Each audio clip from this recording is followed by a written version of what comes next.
Well, good morning to you.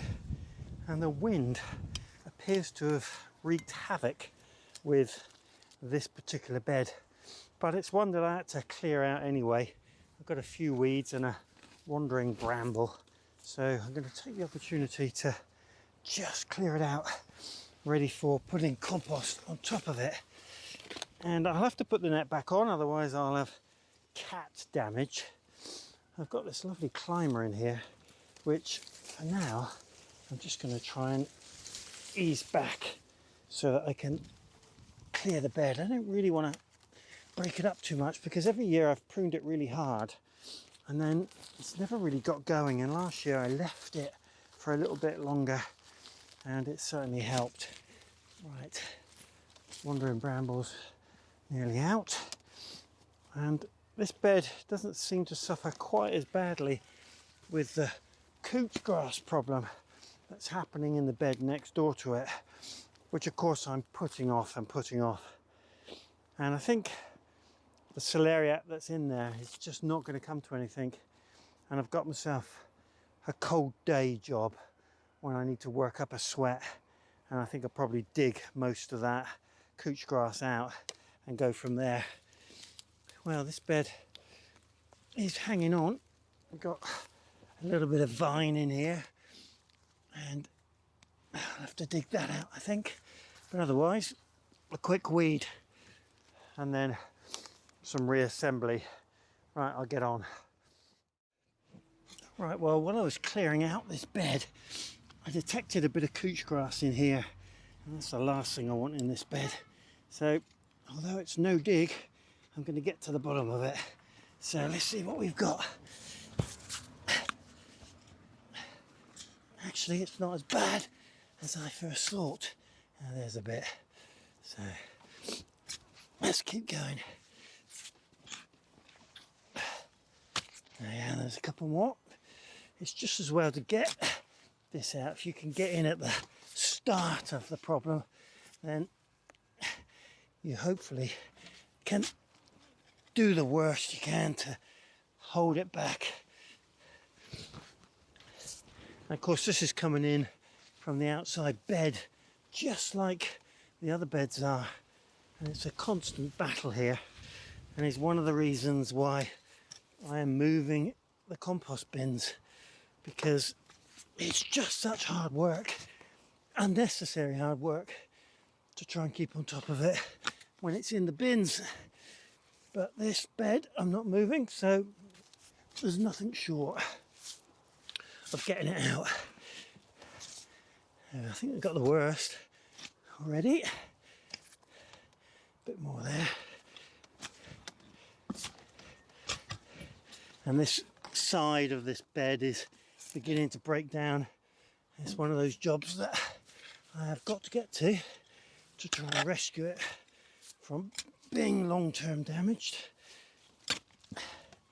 There's a bit more down there. Let's see if I can get to it. Yep. It goes so deep, it's really, really difficult to rid any plot of this.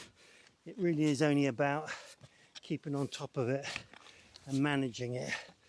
A bit of plastic there. Okay, I think we got the worst of it out. One more piece. You can see it gets really thick and into the clay bed, which is very difficult. Okay, I think I'm winning it.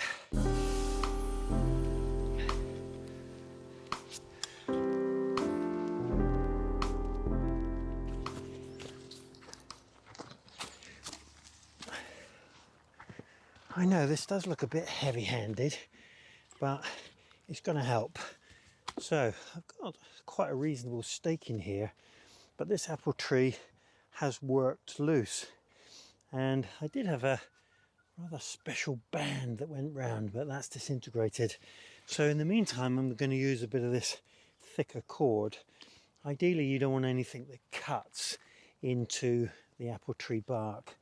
Now this tree was caught in the winds that we've just had, and the foliage on it meant that it did rock backwards and forwards, and it's made it quite loose. Now, rocking a tree like this gently in the wind isn't a problem. In fact, it helps the root growth bind to the soil and makes it really vigorous underground. But when it's got its foliage like this and you get a really strong wind, you are in risk of that working its way loose, and it really does now need strapping back up. So I was going to put a metal stake in here, but this one feels quite reasonable. So I'm going to show you what I'm going to bind it with, which is this cord, and that will be a temporary measure. I'm going to put it in above a spur so it doesn't just work its way down, and I'm going to cross it over like so, get it reasonably taut, and then tie it. And I'll also show you in a moment what's happened down at root level, because it's quite interesting to see how much it's moved. Right, I'll show you.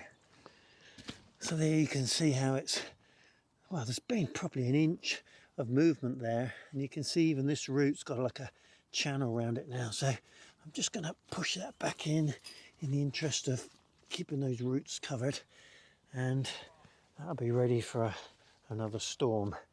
And this one is pretty similar. It's not too bad actually. I think I'll put a stake in here.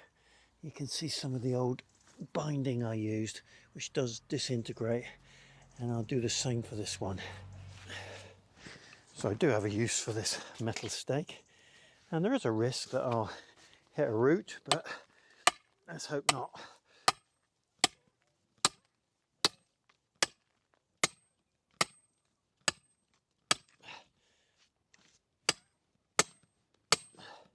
That's nice and steady. Okay. A bit more of this cord, and then exactly the same routine above a spur in the trunk of the tree. Not quite there. That'll do. Cross it over and then tie it in. Put this tree under a bit of tension so that it doesn't continue to wallow in the wind. Yep, that's lovely. Right, on to the next wind damage.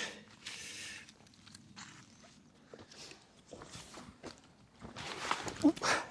Well, I mentioned this kale in the last video I did, but then didn't do anything about it, and it's come loose and fallen right over.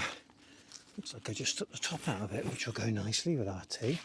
So I'm just going to push this back in nice and firm, and then do exactly the same, binding it up to this iron bar. And this is raw bar or rebar, and it works brilliantly for this sort of purpose. Just a simple knot, and that'll give this cow so much more life and make sure that we don't lose the potential food that it has to offer after having grown it. There's a few leaves here which the chickens are like, and then yeah, we're good to go.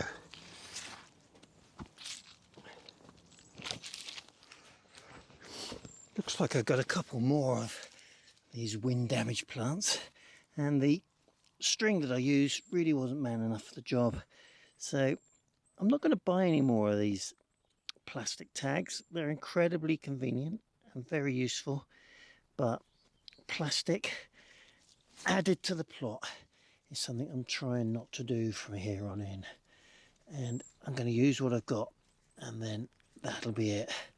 So let's get this one. There we are. He's a bit safer, and I'll do the same with this fella. And these kale are getting quite thick stems now, which is good because it means they'll weather the winter really well, but they do need that little bit of support. What are the others like? Just one more, I think. Actually, that one's pretty good. And that one is pretty good too. Okay.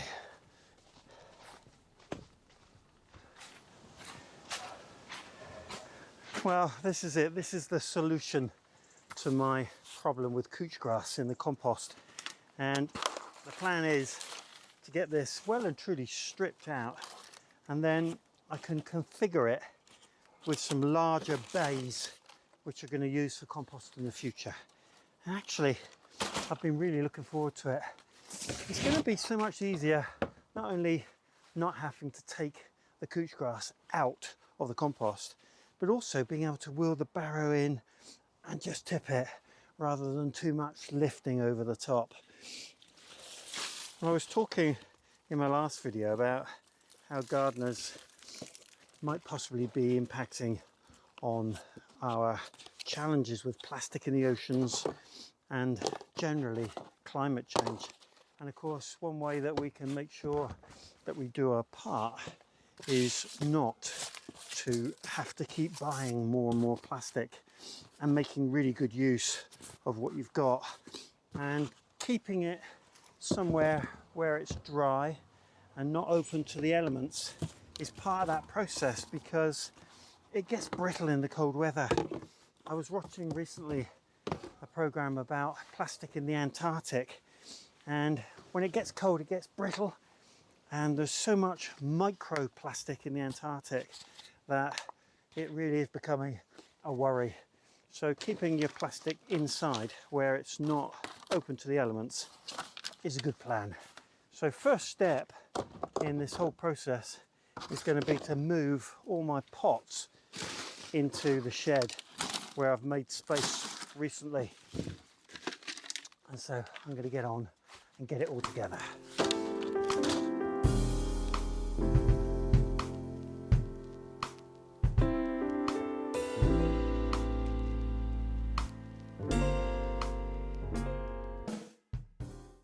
Well, I think you'll probably know that I'm a pretty keen vegetable grower, and I'm looking at the plastic that I've just tidied up, and I'm really asking myself, do I need to buy any more? And the answer is no. And the thing to do is to just work hard at using what you've got.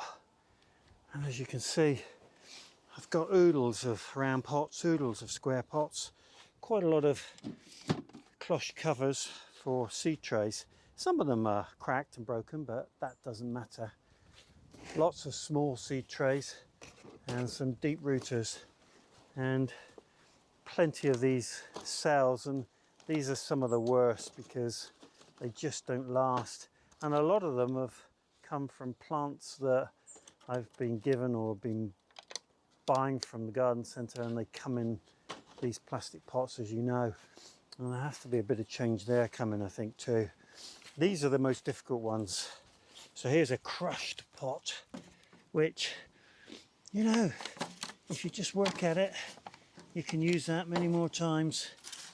And this is one of those disintegrating cell trays, which is a real problem. But again, I think it's got more life in it yet.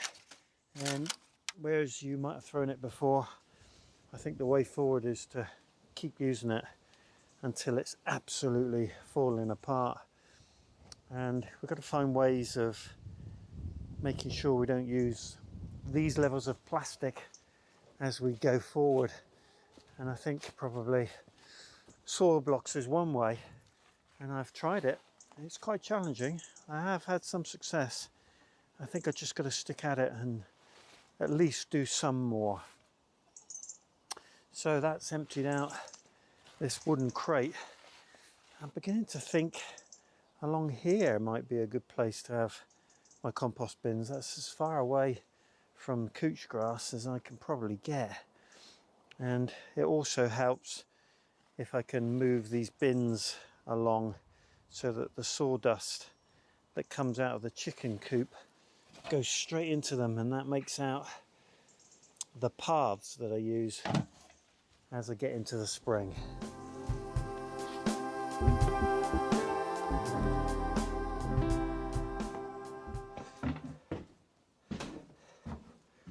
Well, I consider myself to be pretty careful when it comes to plastic use. I always recycle, and wherever possible I try and avoid plastic, but even I'm shocked when I gather all this together quite how much we've got. And this is from an old greenhouse that blew down when I first came to this plot.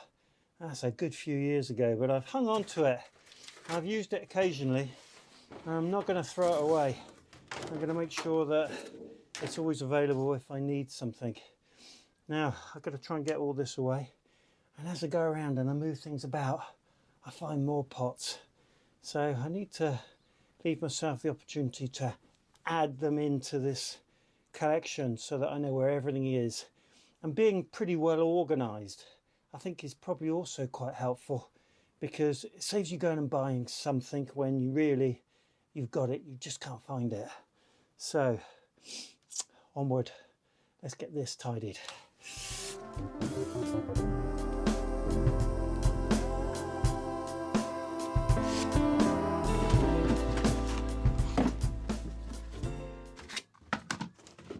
Well, it went in pretty well, and the other benefit is when I start next season I should know where everything is, and I'm sure I'll fiddle around with it a little bit as time goes on and I need the odd thing or I find some more, but it's gone in pretty well, and being organised I'm sure is going to help.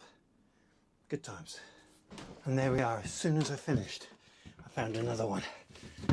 So this one somehow it's going to go in the bottom of those.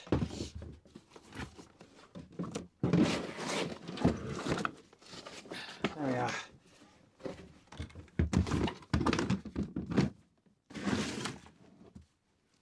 Sorted. Well, I think I'm done in here for today. I really have got to move quite a few things out of here so I can work out what the best things to do are.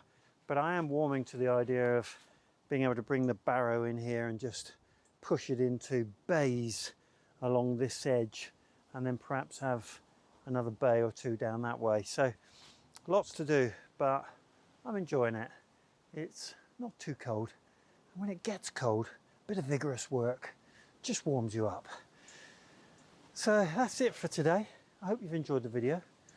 If you have, then click on the subscribe button or the like button or both. And if you like my videos and you want to be notified, click on the bell and you'll get notification when I upload at 8 p.m. on Wednesday and Sundays.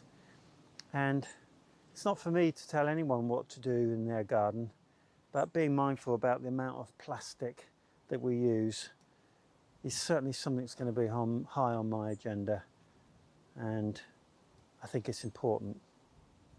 Diolch yn fawr.